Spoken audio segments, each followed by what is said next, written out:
Ang hirap itanggi nun, Zainab, na ikaw ay may pagkaingitera. Gusto kong sabihin sa'yo, Zainab, si Rosmar ay nahigitan ka na 5 times more. Pansinin mo, Zainab, kailan yung last mo na issue? Kapag wala kang issue, wala ka eh.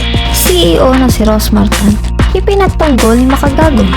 At Makagago, tinawag na yung gitera at backstabber ang vlogger na si Zainab. Ito ang mga tatalakayin natin sa video natin ngayong araw.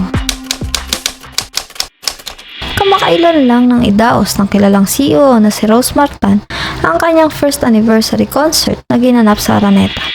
Maraming celebrity ang nagpunta tulad na lang ni Vice Ganda, Tony Fowler, Andrew E. at marami pang iba. Ang concert na ito ni Rosmar ay alay niya sa kanyang mga fans na sumusuporta sa kanya. Dito ay namigay siya ng mga motor, cash at nagpakain sa lahat ng pumunta at nakisaya.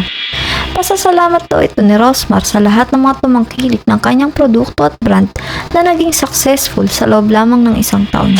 Hindi naman naitago ni Rosmar ang lungkot at disappointment sa isang screenshot na ibinahagi niya kung saan makikita ang reaksyon ni Zainab at Rabia Mateo sa pinagtabing picture niya at ng Brilliant Skin CEO na si Glenda Victorio. Nalungkot si Rosmar sa reaksyon ng mga ito dahil sa totoo lang daw ay idol niya raw si Zainab. Hindi naman itinanggi ni Zainab sa isang post nito online na natawa talaga siya sa larawan dahil halata raw na ginaya lang. Samantala, sa isang video naman ni Makagago, diretsahan niyang tinawag na inggitera si Zainab at naiinggit lang umano ito sa success ni Rosmar. Ayon pa kay MG, nahigitan na raw kasi ng husto si Zainab nang hindi niya pinapansin noon na si Rosmar. Kung wala raw issue si Zainab ay wala rin daw ito. Samantalang, literal naman na negosyante ang tinatawanan nitong si Rosmar. Baka ay dahilan na naman daw ni Zainab ang pagkakaroon nito ng postpartum bilang excuse sa pagiging inggitera, backstabber at chismosa nito. Hindi raw ito marunong makisama at magaling lang daw si Zainab na magpaikot ng mga tao.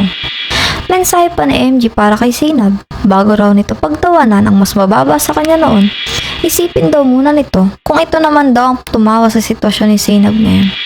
Narito ang maikling clip ng pahayag ni MG tungkol dito. Sino ba si Rosmar para sa'yo? Wala lang siya sa'yo, di ba? Nakakatawa talaga kapag nalagpasan ka na ng isang tao na hindi mo man lang tinitingnan dati, hindi mo binibigyan ng importansya. Which tao ngayon, nalagpasan ka? Ang tawag doon, inggit. Ang hirap itanggi nun, Zainab, na ikaw ay may pagkainggitera. Gusto kong sabihin sa'yo, Zainab, unfortunately for you, si Rosmar ay nahigitan ka na 5 times more. Ang kasikatan, that fades away. Pansinin mo, Zainab, kailan yung last mo na issue? October pa. Kapag wala kang issue, wala ka eh. Samantalang itong tinatawanan mo, literal na negosyante. Excuse mo na naman sa postpartum. Ayun ba yung signs ng postpartum? Chismosa, inggitera, nang babackstab? Ikaw endorser ka lang. At sa totoo lang, hindi mo i-endorse yung ine-endorso mo kung hindi ka bayad. Si Rosmar ay boss. Ang boss ni Rosmar ay ang sarili niya. Naiinggit ka sa legit na negosyante tulad ni Rosmar. Hindi mo alam kung paano makisama sa tao. Ang alam mo lang magpaikot-ikot ng tao. Magaling ka magmanipula ng mga tao, ng mga fans mo para lahat yan ay pumunta sa'yo. Kaya, Zainab, bago mo tawanan yung tao na mababa sa'yo back in the day, tas ngayon nakita mo na mas mataas na sa'yo, isipin mo muna, paano kung siya na yung legit na tumawa sa'yo? Baka mapahiya ka. O, napakasakit pag ang tumatawa sa'yo ay nakakataas sa'yo. Alam mo yon, Zainab, matakot ka na kasi pag ikaw nang tinawanan ni Rosmar, katapusan mo na yun. Kasi definitely, wala pa sa 1/4 ng nakamit niya, yun nakamit mo. Totoo yan. Walang wala, man.